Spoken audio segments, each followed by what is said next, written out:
So that's why yung compost ulit sa akin isang sobrang magandang bagay kasi every day pag nagde-deposit ako sa Casillas, alam ko rin na ito bumabalik din sa aking lupa. Galing sa lupa yung pagkain, ibabalik ko rin yan. Hindi ko nilalagay sa isang septic tank na parang black hole, parang di ba, XX, ayoko makita yan.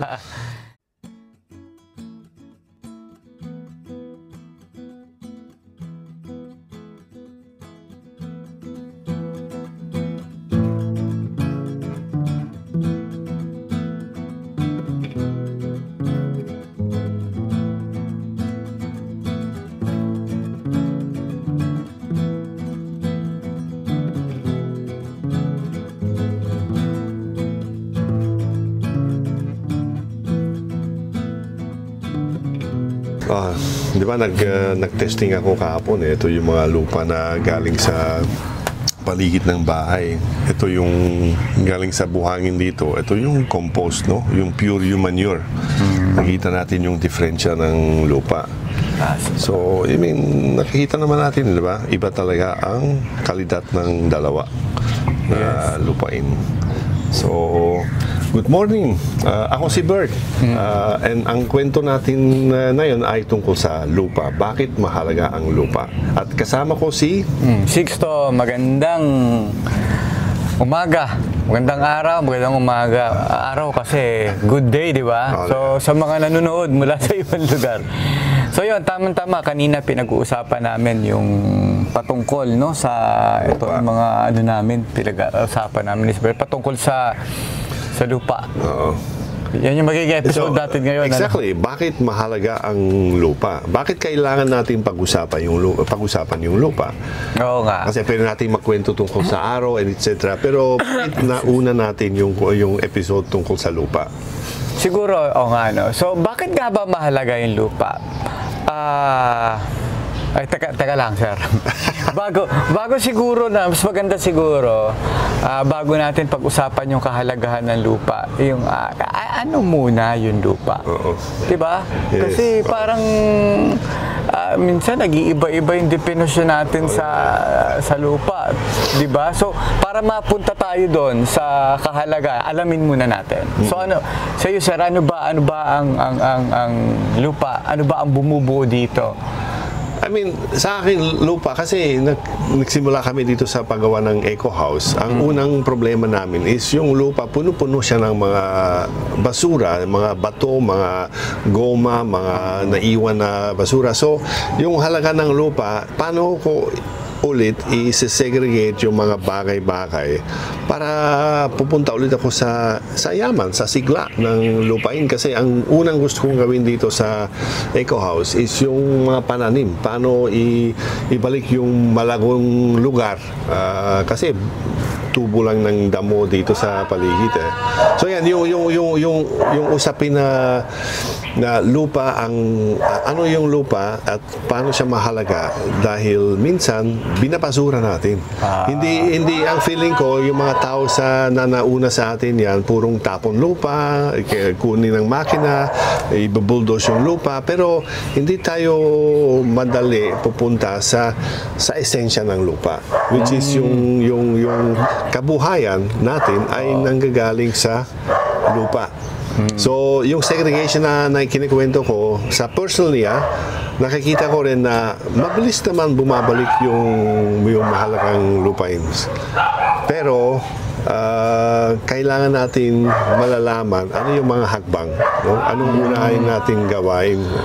Pero sir, yung sinabi mo, nung nag-umpisa kayo dito, maraming basura, may mga gulong, karamihan, kadalasan, ganun yung composition ng soil natin, no? Pero ang mga basura na yon, yung mga goma, yung mga plastic, hindi sila part hindi sila yung talagang bumubuo ng lupa. Hindi sila nabubulok, hindi sila kasama sa cycle ng buhay.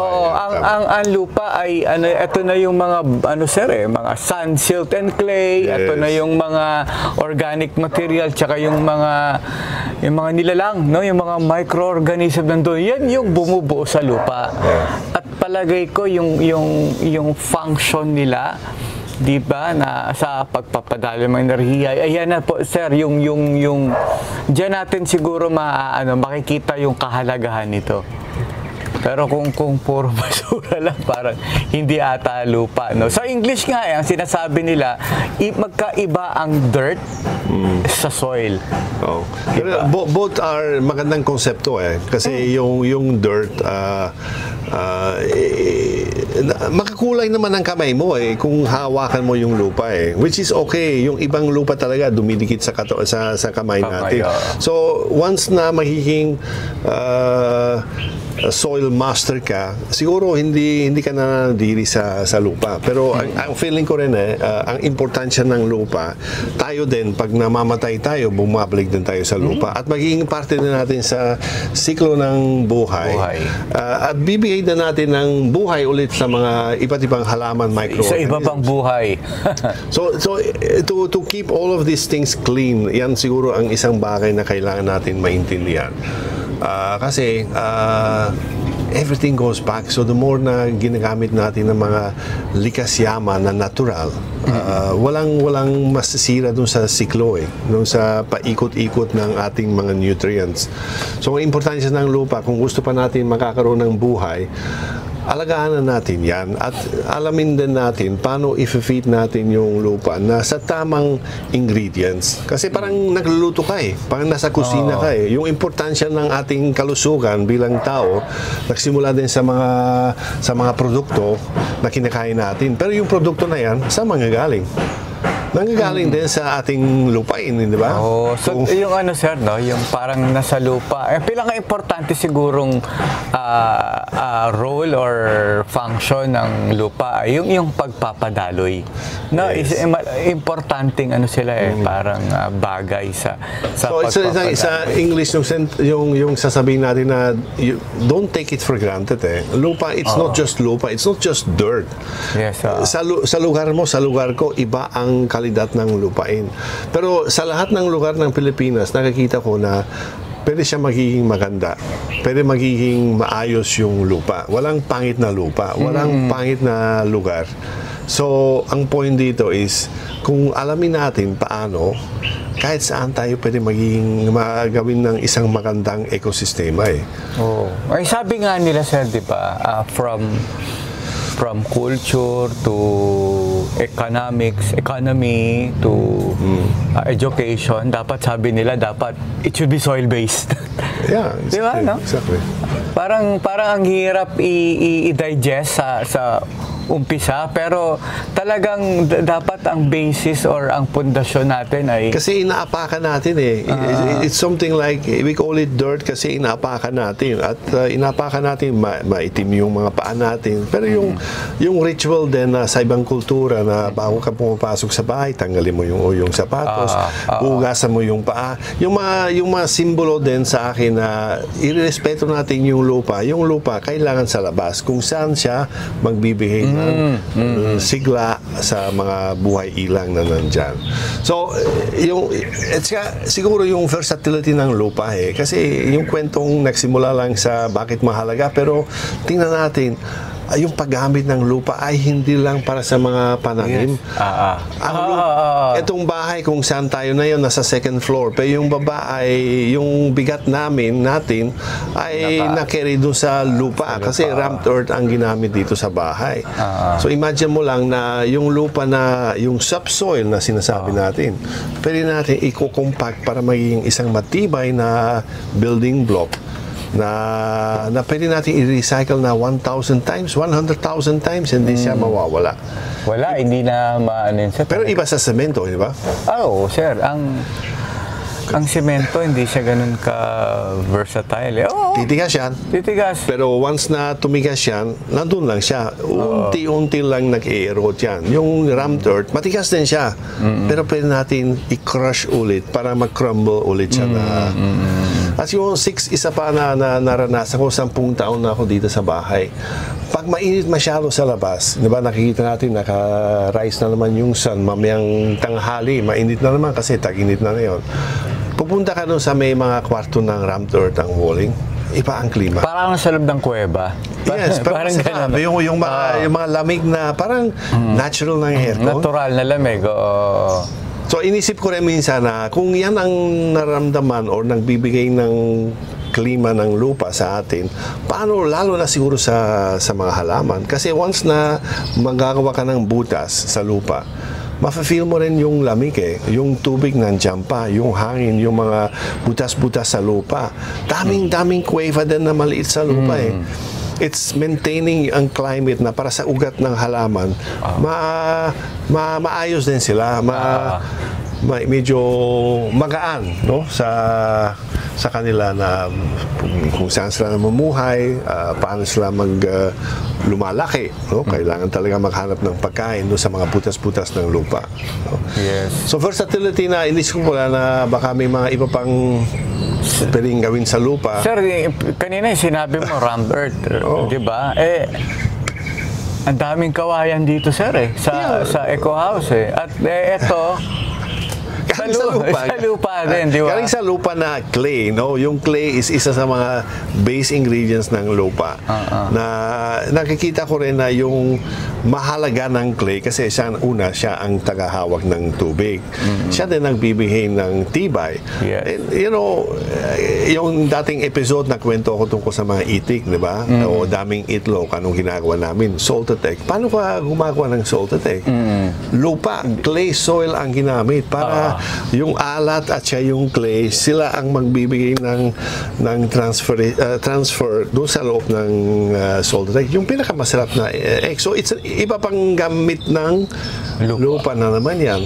Ang daming gamit, Lahat ng mga materyales, tama yung sinabi mo lahat ng materyales na ginagamit natin sa isang natural na bahay, eco house, yung renewable energy, sana hindi unahin natin yung solar panels or yung wind turbine or yung mga high-tech na bagay, di ba? Simple tech na lang kasi sa halaman nakikita natin sa likod,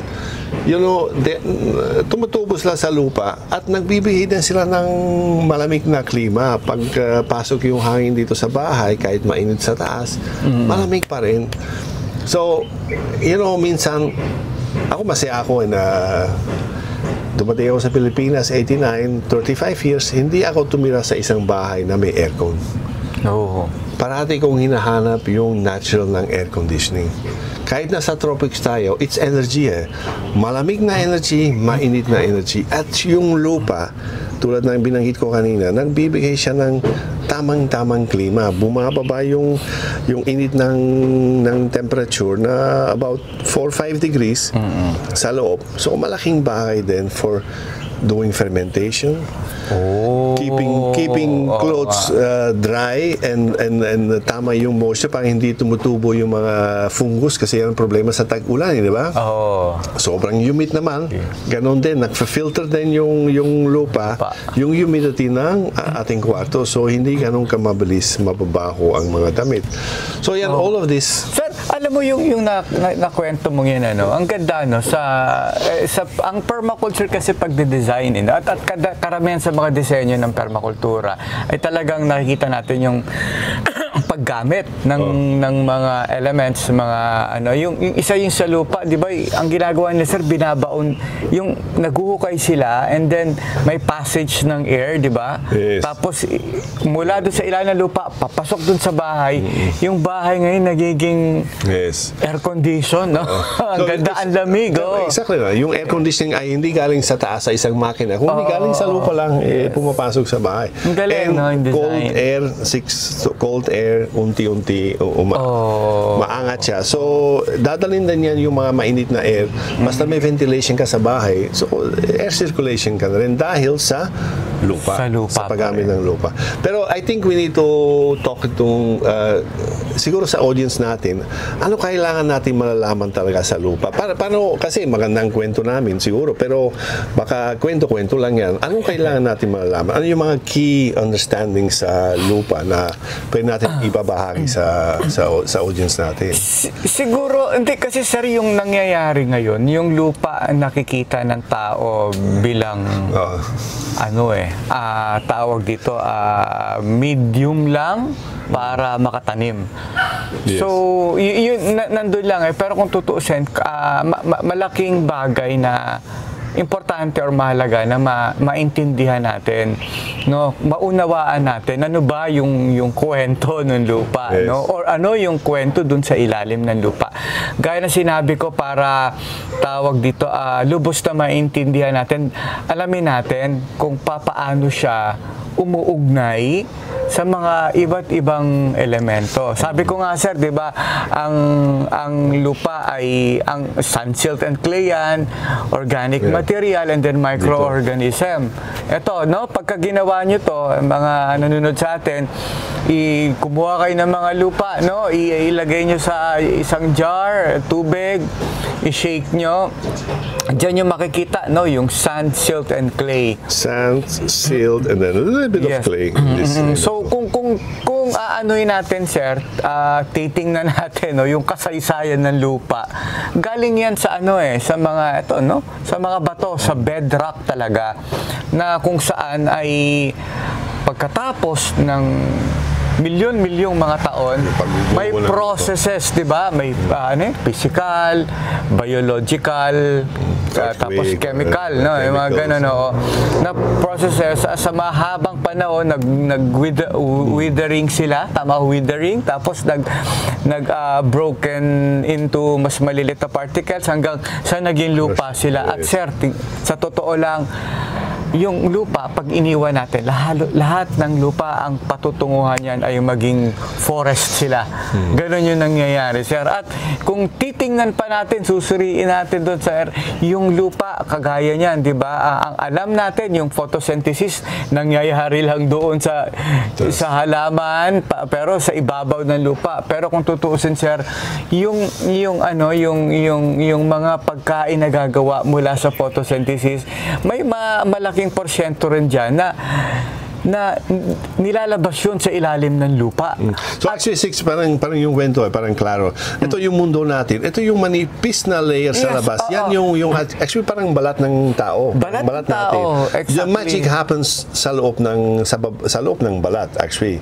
Yung magic na hindi natin nakikita, kasi nakikita natin parati yung mga tumutubo sa labas ng balat.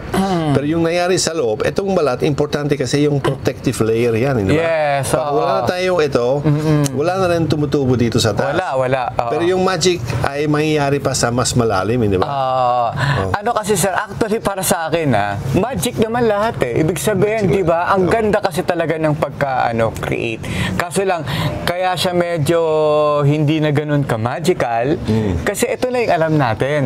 Pero may kwento pa yun, sir. Yung sinasabi ko nga, yung pagkain na mula doon sa photosynthesis ay inaano pala yan, sir, nilalabas doon sa ilalim ng lupa. Tapos may mga microorganism na nakikinabang dyan. Yung microorganism naman to, may mga enzyme, no, para makuha nila yung mga sustansya doon sa sand, silt, and clay, organic material, at magagawa nila yung sustansya na plant available form na. At pero in the essence, it's the magic of the tree itself, ba? Yung puno mismo, yung ugat niya, sila talaga ang orchestrators ng kalidad ng lupain natin. Kasi ang mga ugat, pwede nila i-break down din yung bato. Sir, may sila. At sila din nagbibigay ng pagkain, and then sila din magbibigay ng pwersa sa mycelium na nagbibigay ng pagkain sa kanila, and vice versa. So there is a magic of parang internet under the ground. Network talaga. Ang galing, sir. Transferring of nutrients within the soil before na magiging bunga ng puno. Kung titingnan natin, sir, di ba, yung mga forest, hindi naman yan nakailangan ng mga concoctions, di ba? So to some extent, if we would focus yung energy natin sa bigay ng kalidad ng lupa or at least pwesto ng lupa, hindi natin kailangan yung buhos yung lakas natin sa paggawa ng concoctions. Hindi sir, kasi ang halos lahat ng sustansya nandoon na sa sand, silt and clay, sa mga organic material. Ang kailangan lang natin yung cycle at yung mga nagpapadaloy yung mga nutrient cyclers. Ito na yung mga kaibigan nating microorganism. And dumarating sila sa lupa pag nagtatanim tayo, yung tamang uri ng halaman. Correct. Sa tamang panahon para unti-unti yung mayaman ulit yung ating lupain. Yung lahat na nangyari under yung balat, sa baba ng balat, yan ang magiging puwersa ng kahit anumang sistema na itatayo natin. Yes. So, kung permaculture ang nakuha ko rin, kung permaculture ang pinag-usapan natin, kailangan natin hindi lang ang mata ang gagamitin, pero yung senses na rin na paano natin ibibigay ng siglang buhay ulit yung lupa para yung system natin, hindi lang tayo kumikilos. Kasi papakot lang tayo dun eh. Pero imagine habang natutulog tayo, umaandar naman yung lupa eh. Nag-work yung mga microorganisms eh. Ako na-feel ko rin ito 6 na habang kinikwento mo siya. Yung compost toilet dito sa Eco House, no? Yung kung kukunin ko yung compost, dry manure, kasi dry compost toilet yan, kung ilalagay ko dun sa mga banga na may kasamang dahon galing sa binunga yan, yung layering, parang lasagna, parang nagluluto ka eh. Yung microorganisms nakikita ko within a matter of 4 months, kasi 4 na buwan yan and then na-decompose siya, maging itim na lupa. Ito, actually ito kinuha ko dun eh. Yeah, talaga? That's all pure compost basically. Yung manure na decompose siya. So it's, wala ka masyadong sand na nakikita mo. This is basically all organic matter. That's why medyo ito sir, rich in yung carbon eh. Yung mga humus na, di ba? Pero it's a joy man to look at yung ano mangyayari dun sa banga na yan, yung mga arthropods na galing sila sa lupa, nandun sila, mahanap sila yung kung saan ang pagkain. Pati yung mga itiko, gustong-gusto na pumunta dyan kasi kung may mga ipis na galing sa lupa, nandun pa, kakainin nila agad yan. Sir, pagkain. Exactly. Yan yun, pagkain yan. Yun ang currency ng buhay. Hindi pala sa atin, pero at least sa ibang species na... At ano yan, sir? May panahon. Ay, sabi nga di ba, food moves. Yes. Mula doon, aabot din sa atin yan. Yes. Pag kinain ng bibi yan, magkakaroon siya ng sustansya, lakas, maya-maya, may bibigay na siya sang itlog. Tama. Napapaikot. Ang ganda ng kwento, no? Yung kung maintindihan natin talaga yan, yung magic nandun sa relationships, nandoon sa ganong bagay, pagpapadaloy talaga. I think that also makes it na medyo mahirap ikwento yung lupa sa mga ibang tao. Kasi balikan natin yung salitang dirt eh. Di ba? Bata pa, 'di ba? Bagong yung mga sanggol natin, 'di ba? Parati na 'yon pinasuot ng guantas. Pag nasa labas ang ugali naturally ng tao is na to get the bacteria sa labas na galing sa lupa at ilalagay mo sa katawan mo. Habang titingin sila ng lupa. Pangit Pangit, pero pag may guantas na yung sanggol, wala na eh, 'di ba? Wala nang connection. At pinapalaki natin yung mga anak sa mga air-conditioned room na malinis na sobrang spray naman ng chemicals na parang walang insekto. Takot tayo sa lupa dahil yung negative yung konsepto ng dirt. So siguro sa akin, ewan ko lang sa iyo, yan ang isang pinakamahirap na bagay para sa pagturo ng lupa sa tao kasi agad medyo negative eh. Ayoko hawakan yan. Kung may nakita sila ng bulate, may kadiri. So, how do we do away with that? Alam mo sir, talagang talagang mahirap, no? Kasi yan, isang perspective yung sa'yo na, di ba? Ganon. Pero punta tayo dun sir, sa mga kumikiliti din sa lupa or sa mga naghahawak ng lupa. Ang nagiging problema natin sir ay hindi nila lubusang naunawaan yung function ng soil. Ano nangyayari? Yung tinatawag natin sir, reductionism, na tipong alam mo yun, lagay ka na lang ng lagay ng teka lang, ang tawag dito ng mga chemicals, 'di ba? Para yun yung problema sir hindi nila naintindihan yung lupa. Ang inaalagaan nila ay Quick fixes basically. Oo, at Parang laki ka na maraming, kasi yung farmers, di ba? Tripling 14, parang magic eh. NPK, yan, ilalagay mo lang sa lupa kahit hindi mo maintindihan yung lupa mo, yung specific na lupa mo. Basta tripling 14 pa rin, parang sigurado. Di ba? Sigurado. Kasi ang tinatanim naman nila dun, sir, ay commodities naman. So parang, di ba, yun nga sir sabi ko naiba yung definition ng agrikultura. Yes. Yung agriculture. Ang agriculture, sir, titingnan natin yung etymology niyan, di ba? Dalawang salita yan. Agrarian, lupa, land. Yung culture, enhancement, cultivation, pangangalaga. Pag pinagsama mo yan, sir, pangangalaga sa lupa. Yun yung hindi maunawaan, sir. Kaya ang pera hanap pera, hindi hanap buhay. Pinag-usapan na natin yan. Pero importante din kasi lahat ng ginagawa natin, lalo na sa usaping permakultura, nagsisimula talaga sa lupa.